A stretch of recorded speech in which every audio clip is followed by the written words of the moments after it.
Мені арабада охраналар қуып, арабамды талашып, жұлқылдатып қалды.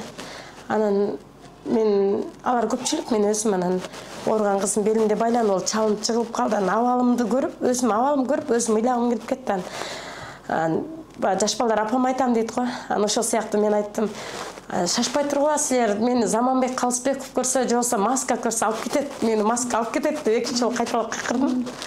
Ошон үчүн мен мындай ички туюмум жайкы каникулда балдарым апа бул жака барып келели, десе мен айттым, жок, мен силер мага ишенбей атасыңар, мага маска келет, көрөсүңөр дейм да. Мындай ички туюм ошондой эле сезип турду, ички туюм сезип турду.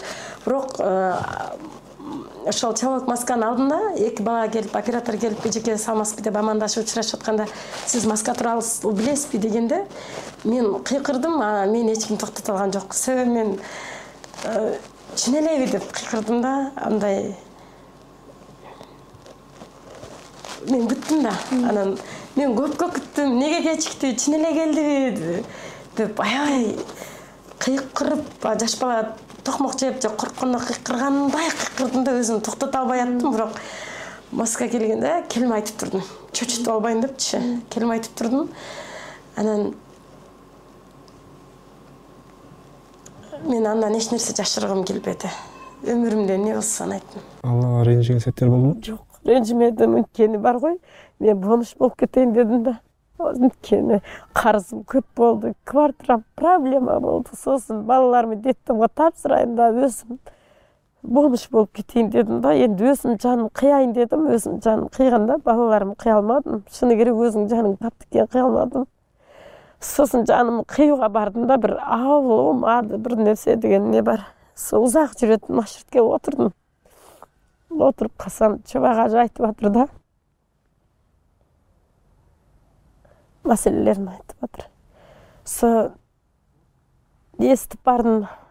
Водитель өчүрүп койду радиону. Тыгын адам көбөйүп кетишип койду. Кайтадан косуңузчу, мен угуп бара жатыр эдим дедим. Кайтадан косту, сосын жанында бир өзбек ага болду да, касымда сол кызым мен коюп берем деп коюп берди. Сон эме бар, өтүп кетти жана неде карантинде. Агамыз бар эди ғой, ким эди? Сонун агыздарын эстип баратым, сону коюп берди да мага, о киси. Казак киси болатын. Атын билетін едім, қазір есіме шығып тұр. Сол кісіні да қойып берді, содан кейін өлетін ойымнан қайттым. Алла дедім, кешірші мен дедім, соншама мен тегін демалып жүрекем ғой, тегін басып, қол аяғымды бердің, маған жүз бердің, ақыл бердің. Сол берген ақылыңды мен өзім дұрыстап пайдалана алмаған үшін осындайын алыпмын ғой, кешір алсаң, кешірші мені дедім да. Аллахқа айттым, мені кешір, мен сен айтқандай адам болам дедім. Сен тыю салған нәрселерден өзімді тыямын. Біреуге жағайын деп жашабаймын, саған жақсам болды, Аллах дедім. Сәлеметсіз бе? Айназа апа, бұл сіз бе? Ау.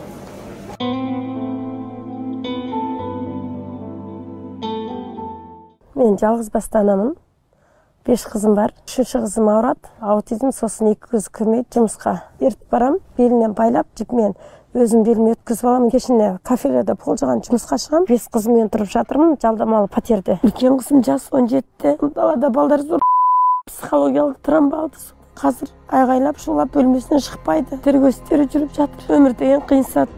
Квартплат бере алмай далада қалғам. Сол кезде қолымда ауыратын балам бар еді. Жүрегі тесік еді. Сол қайтыс болған, мен жаныма батқан балам өлген денесі тұр ғой қасында. Соны қай жерге көмем деген мәселе болды да менде. Балам жатыр, күн ыстық. Қоятын жер жоқ. Әділетсіздік Алланың әділдігінен жасырылмайды. Ал сабырлы жан оның мейірімінен айырылмайды. Бұйырса, қыздарыңыз демалады, кәсіп ашуға көмектесеміз және үйлі болыңыздар.